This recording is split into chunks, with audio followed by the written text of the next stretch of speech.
Le secret de William, partie 5. Les conversations du dimanche soir.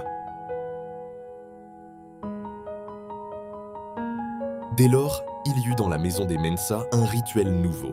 Chaque dimanche soir, après le dîner, Amos et Ruth réunissaient leurs enfants autour de la table pour ce qu'ils appelaient simplement la conversation. Pas un sermon, pas un cours.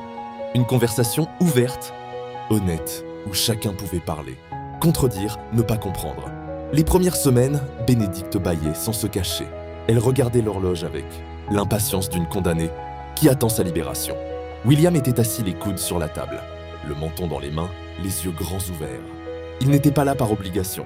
Il était là parce qu'il sentait confusément que ce qui se disait autour d'eux, cette table était important, qu'il ne pouvait pas encore en mesurer l'importance, comme on ne peut pas encore mesurer la hauteur d'un arbre dont on est en train de planter la graine, mais qu'un jour, cela aurait une valeur immense.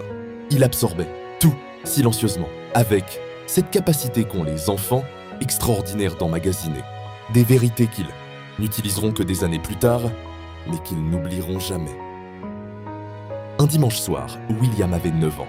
Amos venait de parler d'eux, l'importance de savoir ce qu'on voulait, dans la vie avant d'agir, comme un capitaine qui trace sa route avant d'appareiller. William leva la main. « Papa, moi je sais ce que je veux !» Tout le monde le regarda, même Bénédicte qui avait cessé pour une fois de regarder ses ongles. « Dis-nous !» dit Amos, et William dit, avec la certitude, tranquille des enfants qui n'ont pas encore appris à avoir peur de leurs propres rêves.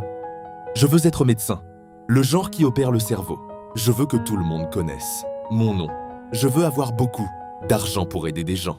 Et je veux écrire des livres. » Le silence qui suivit fut celui des grandes choses. Amos et Ruth échangèrent un regard chargé.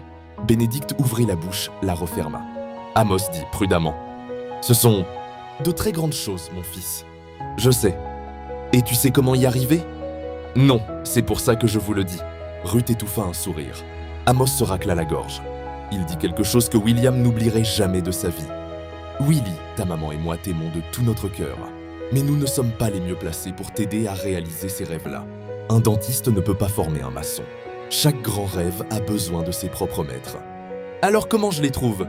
Ruth prit la parole avec la douceur et la précision de quelqu'un qui a réfléchi à cette réponse depuis longtemps.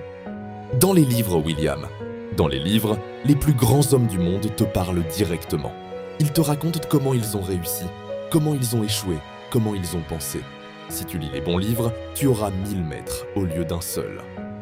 Amos ajouta « Et si tu as des objectifs clairs, des vrais, pas des vœux pieux, tôt ou tard, tu arriveras à bon port. C'est la loi de la vie. » Ce soir-là, William ne point s'endormit pas immédiatement. Il prit son cahier, un cahier ordinaire acheté avec ses économies, point de goûter. Il l'ouvrit à la première page. Et il écrivit, en grands caractères, maladroits, mais absolument certains. « Ceci est le roman de ma vie, et chaque chapitre sera une victoire. » Il referma le cahier. Il éteignit sa lampe.